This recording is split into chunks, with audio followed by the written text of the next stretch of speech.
Hi, welcome along to this special Christmas edition of Barbecue Life UK. My name's Tom and today we are cooking fruity, boozy Christmas chocolate brownie.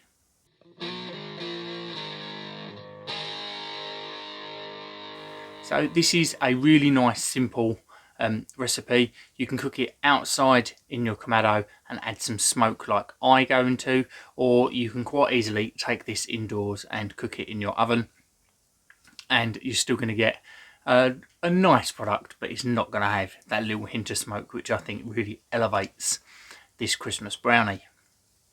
So we're going to be cooking this in the AK today using the grill extender. So it's going to give us more of a distance from the charcoal itself and more of a convection heat from the top of the dome to help cook things through. So the first thing we want to do is we want to get our AK lit. So I've just got a small amount of charcoal in the bottom and going in with some wax woodies. We're going to get them lit, and once they're starting to go out I want to get in with my heat deflector. So I always get in my heat deflector nice and early so that I've not got a big heat in the bottom, and then you're more likely to crack your deflector taking it from a cold heat outside of the dome into the hot heat. So I like to warm it up with the rest of the ceramics right from the off. So we're going to get that in. We can let things come up to around 160, 170 degrees C today.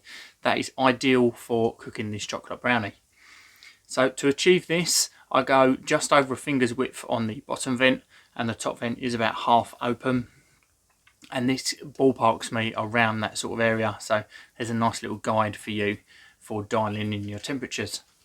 So once we've got that temperature dialed into where we want to be, what we want to do is we want to take some butter. Now all of the amounts for the ingredients are going to be in the description below, because I'm not going to get the amounts right while I'm sitting here talking to you. I've got them all written down, but I'm not going to remember them off the top of my head because it's taken me a few goes to get this brownie just where I want it to be. So I'm going to end up giving you the wrong information. So as I say, it's in that description below, so check that for all of the quantities.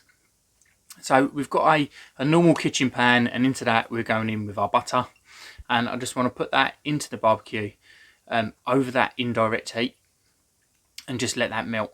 So go back after a couple of minutes and check it. Make sure you use a barbecue glove, because I didn't.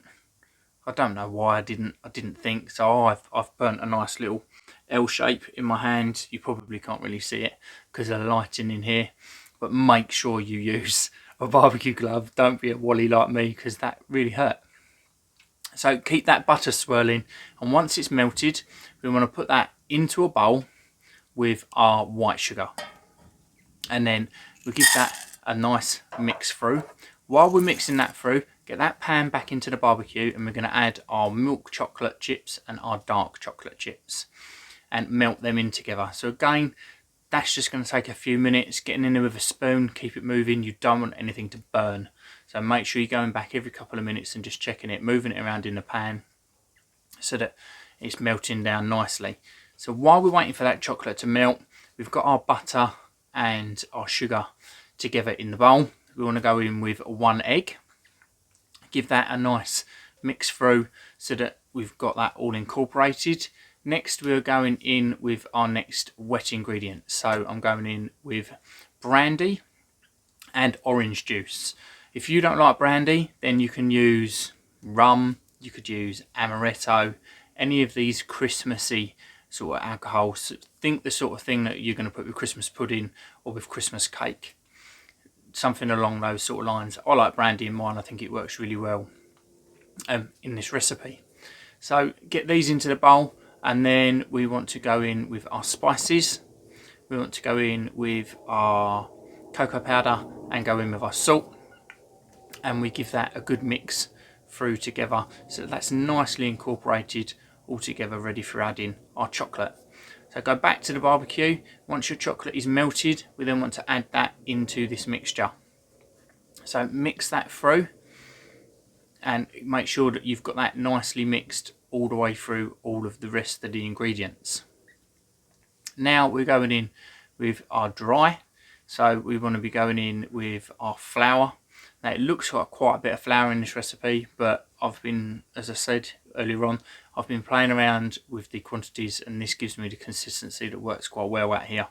So fold that flour through. I don't want to be beating it really hard. I want to try and keep a bit of air in here. So fold it through the rest of the ingredients, and once you've got that incorporated through, it's now time to go on with our mixed fruit.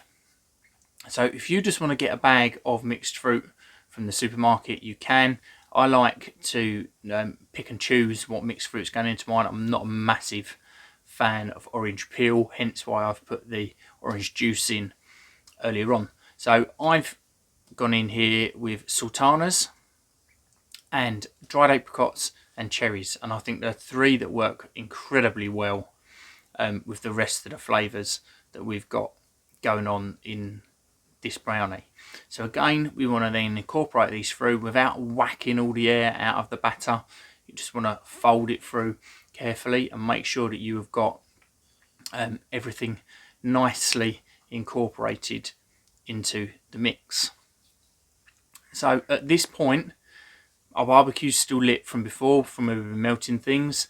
I take my deflector plate out quickly and I drop in a chunk of apple wood. So any fruit wood is going to work really well with this. And we want to get that in and just get it through that combustion stage while we're getting things into our baking pan. So we're going to get that in, keep the lid shut down. We're still aiming for that same temperature of 160 to 170 degrees C. And we're just going to let that get through that combustion stage, burn off that dirty smoke, and then we're going to get a nice smoke when we add our pan into the barbecue. So for our baking pan, I've chosen a square baking dish. I don't know exactly what it's called. I'm sure my wife would be able to tell me exactly what it's called, but it's just basically a square cake tin. And I've lined this with some greaseproof paper. So I've just cut a square of greaseproof paper, pushed it in to make sure that it's covering all the sides, and folded it so that it's going to sit in there. As soon as it's got some weight in there, it will hold inside the tin quite well. So we've got that in place, and we need to take our brownie mixture out of the bowl and into the cake tin. So work from the middle outwards, put the majority of it into the middle, and then once it's all out of your bowl, you can then push it out towards them corners, so that we get a nice even flow across the tin. When it heats up anyway, it's going to start to spread out anyway, but you just want to get it as even as you can for when it first goes in.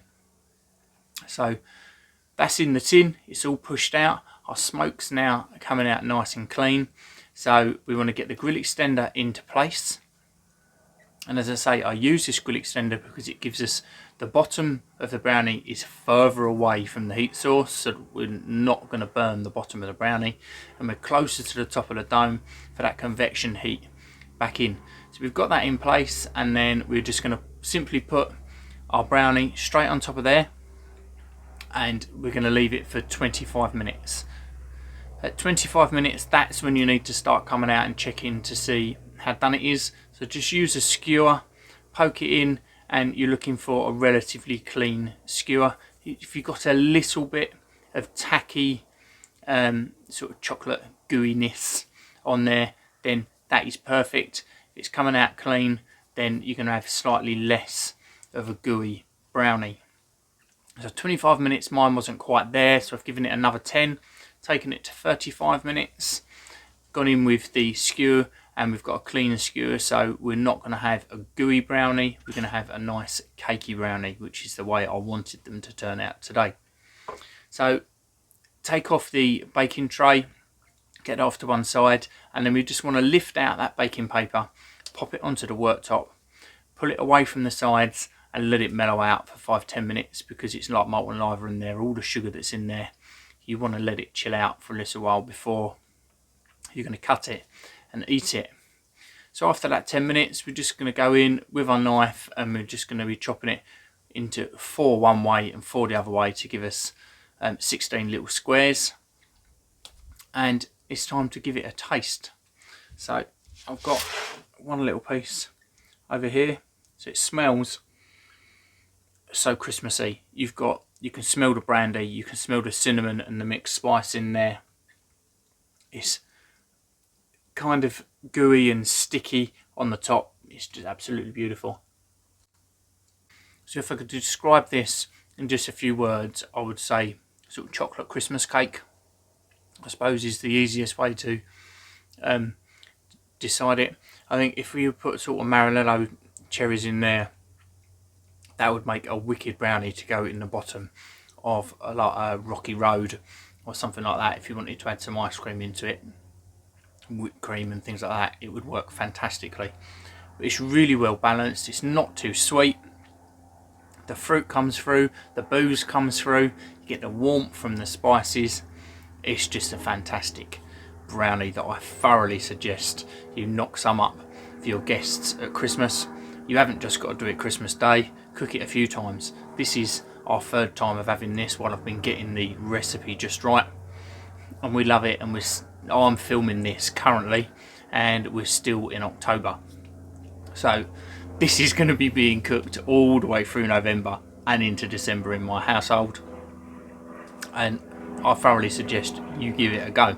So if you like what we're doing here at Barbecue Life UK, then please do subscribe to the channel. Make sure you like the video, let me know what you think, and thank you very much for watching. Cheers.